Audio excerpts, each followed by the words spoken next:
Hi everybody, my name is Joe Lee, and this is the fourth and final speech for public speaking class, the persuasion speech. So if you're like me, you've probably seen videos online, maybe on TikTok or Instagram, of a page showing highlights of some random kid playing sports, saying some stuff like, who is this kid in the class of 2030 who's the #1 prospect? Have we all seen those, show of hands? Yeah, we've seen those. But are those videos fruitful in any way for sports? Like, are they doing anything good for the game? Or are they just like a marketing scheme to make some money for these programs? So in this speech, I want to talk about an arising problem with modern day youth sports and how it's being exploited to make profits rather than growing the game for children. So the purpose of this speech is to persuade you, the audience, that modern youth sports exploits these kids in their sports rather than benefiting them like it's supposed to.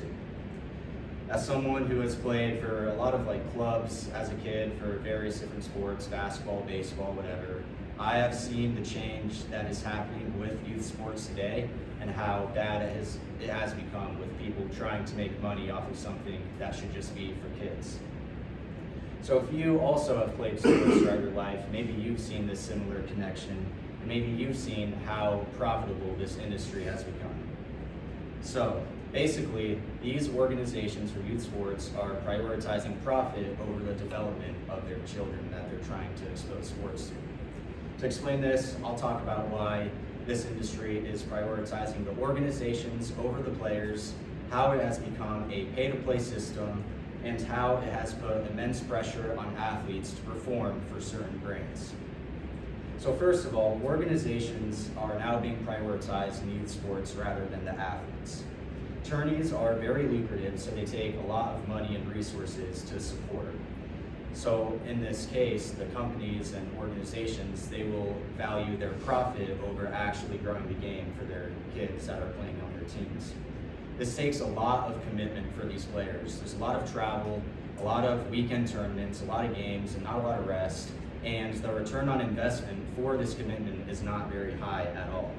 According to the NCAA, not even 1% of all youth athletes will go Division I for their sport. And that is mainly the reason why these kids are going to play for these programs, to get exposure, to hopefully play at the next level. But that's probably not a reality, and they end up just spending a lot of money for nothing.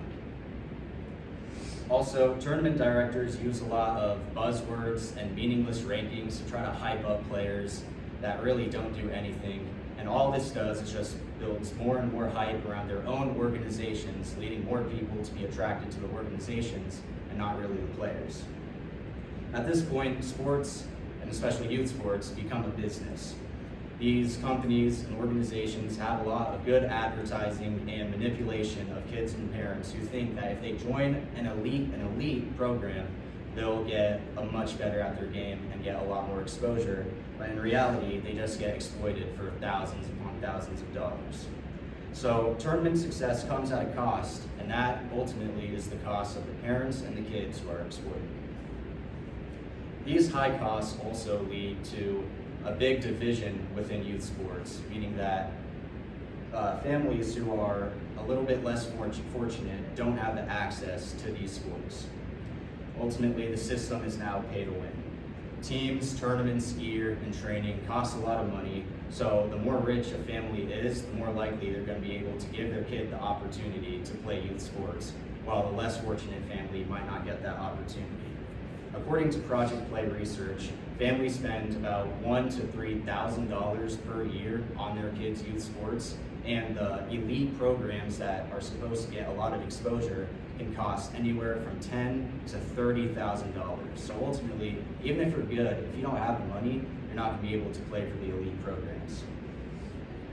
So wealthier kids do get a better chance to play and improve with these elite programs, and according to Project Play research also, they discovered that 24% of less fortunate children play sports, while 40% of more fortunate upper class families have their kids play sports. So there's a very big discrepancy between the lower income and the high income in terms of how they participate in sports.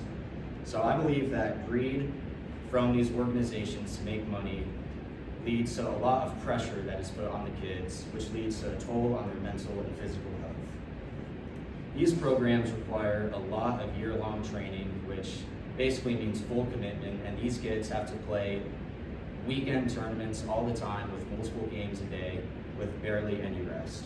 These programs don't really focus on recovery or good practice because they just want to focus on getting in as many games as possible so they can get as many highlights to post on their social media for the exposure and benefit of the businesses and not really the kids. This ultimately puts the athletes at a bigger chance of increase of injury because they're just playing more games or more likely to get hurt. According to the CDC, 3.5 million kids per year under the age of 14 get injured because of the sports that they play in. That is an extremely young age to be getting hurt that often, and that will ultimately hurt those kids when they go on to high school. Like, these are just middle school kids, and millions of them are getting injured per year, and they will not get a good chance to play in high school if they're battling with injuries. This pressure from the organizations and programs also has mental effects too. These teams need good performance for their branding, so that leads to coaches treating their players like workers, not actually like players. So the coach-player relationship is not how it should be in these elite, profitable teams. According to Play the Game, the definition of child labor in sports is still being developed, but they believe that there's a lot of concern resolving the relationship between coaches and players, and they believe that the players are being exploited for the good of the coaches and the good of the organizations to make more money, while the kids are just a tool used to make profit. So, the original purpose of youth sports is being replaced solely in the name of greed and not for the benefit of the players. Today, I talked about how these youth sport organizations prioritize profit over development, how there has been an extreme wealth gap created in youth sports, and how this has led to a lot of pressure being put on young athletes. Sports should ultimately be about fun and growing the game for kids and improving their skills, but it has now become a business model, exploiting the same very people that it was meant to benefit.